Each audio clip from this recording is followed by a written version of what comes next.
Hi, Catherine. Welcome to the Animal Tone podcast. Hi, thank you for having me. I'm also thinking in your paper, you spoke a little bit about waste, and we spoke in the beginning also about how many birds there are. And I think this is also part of the ecology, right? Where do the bodies go? So yes, and maybe is that part of the metabolism as well, as humans eat them and it's a constantly changing, evolving thing, or is there more to it than that?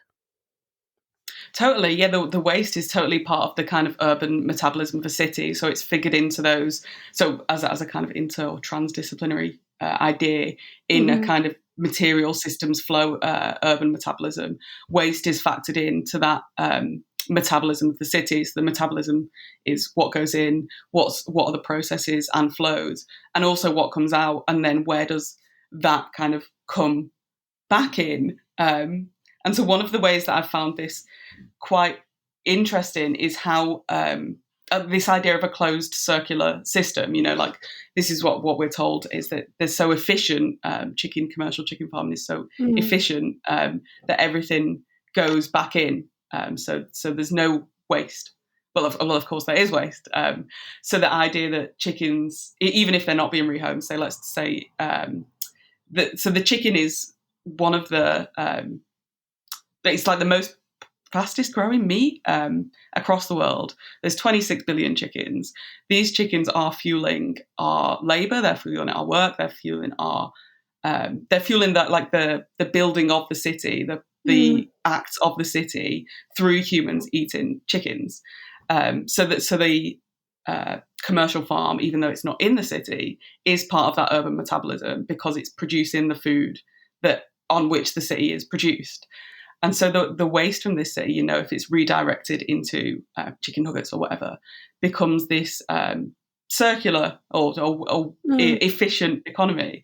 But this then ignores all of the kind of pollution of the chicken farm, the air pollution, the ammonia, the all the kind of other kind of yeah. I can't, they're not material. It's not tangible. It's not material. You can't see Yeah. that, but of course it's there. And so then you have also this. The prediction basically that avian farms are reservoirs for pathogens. Hmm. So the next pandemic will be coming from a chicken farm. They think it'll Yeah. be that kind of avian flu, but you can't see these things because all you can see is that waste that is the chicken bodies. And that's the kind of the easiest bit to sell. Oh well, we redirect that comes back in, Yeah. that becomes ground spent hen, which is used for all these various things. So the chicken's body itself is being used to sustain the metabolic processes of humans who are, in effect, reliant on and living in cities. But at the same time, it's simple. I guess it's too simple to stop the process there to say that that's where the metabolic process ends, right? A human eats a chicken and finished. Hmm. No, there's more to the making of the chickens in terms of where they are, but also what's produced.